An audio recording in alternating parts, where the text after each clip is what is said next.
The State of Rhode Island General Assembly is the state legislature of the U.S.state of Rhode Island, a bicameral body. It is composed of the Lower Rhode Island House of Representatives with 75 representatives, and the Upper Rhode Island Senate with 38 senators. Members are elected in the general election immediately preceding the beginning of the term or in special elections called to fill vacancies. There are no term limits for either chamber. The General Assembly meets at the Rhode Island State House on the border of downtown and Smith Hill in Providence.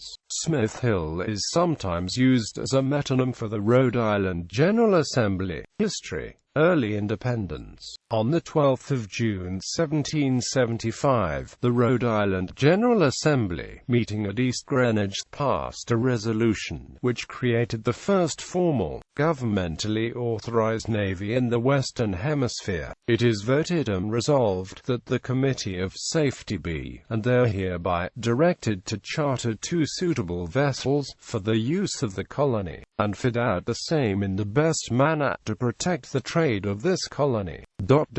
That the largest of the said vessels be manned with 80 men, exclusive of officers, and be equipped with 10 guns, 4-pounders, 14 swivel guns, a sufficient number of small arms, and all necessarily warlike stores. That the small vessel be manned with a number not exceeding 30 men. That the whole be included in the number of 1,500 men, or ordered to be raised in this colony.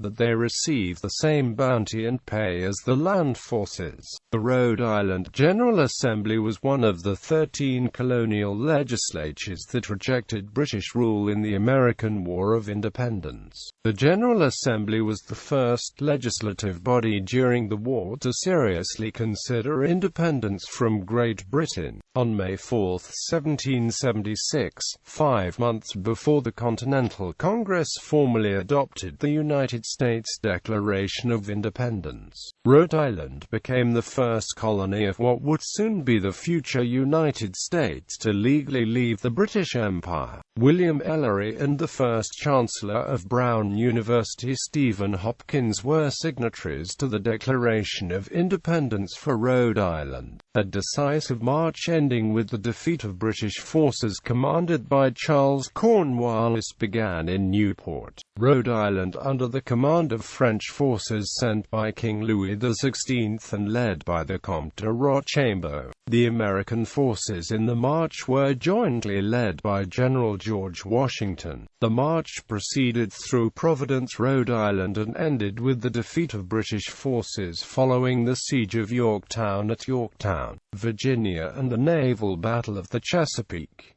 Nathaniel Greene was a member along with his cousin, Christopher Greene. The federal debate. Over a decade after the war, the General Assembly led by the Country Party pushed aside calls to join the newly formed federal government, citing its demands that a Bill of Rights should be included in the new federal U.S. Constitution and its opposition to slavery. With a Bill of Rights under consideration and with an ultimatum from the new federal government of the United States that it would begin to impose export taxes on Rhode Island goods if it did not join the Union, the General Assembly relented. On May 29, 1790, Rhode Island became the last of the 13 colonies to sign the U.S. Constitution, becoming the 13th U.S. state. State constitutions. From 1663 until 1842, Rhode Island's governing state constitution was its original colonial charter granted by King Charles II of England, a political anomaly considering that while most states during the War of Independence and afterwards read scores of new constitutions with their newly found independence in mind, Rhode Island instead continued with a document stamped by an English king.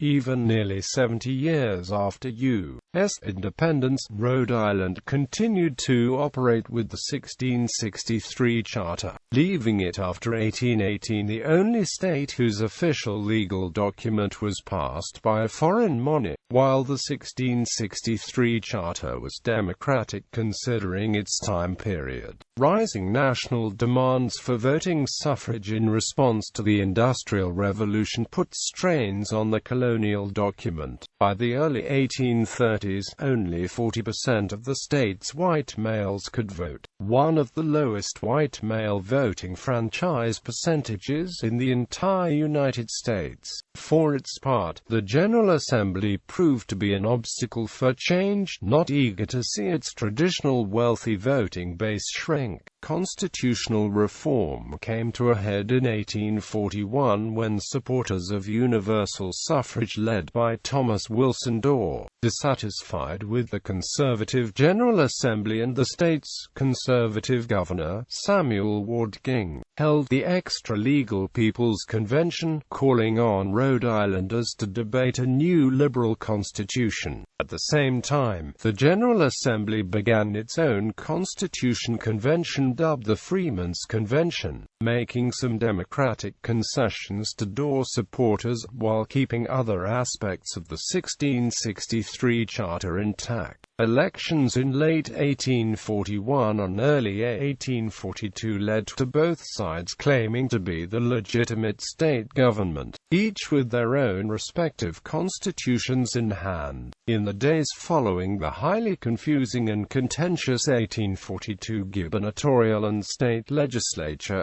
elections, Governor King declared martial law. Liberal Dorr supporters took up arms to begin the Dorr Rebellion. The short-lived rebellion proved unsuccessful in overthrowing Governor King and the General Assembly. The Freemen's Constitution eventually was debated upon by the legislature and passed by the electorate. Although not as liberal as the People's Document, the 1843 Freemen's Constitution did greatly increase male suffrage in Rhode Island, including ending the racial requirement. Further revisions in the 1843 document were made by the General Assembly and passed by the electorate in 1986.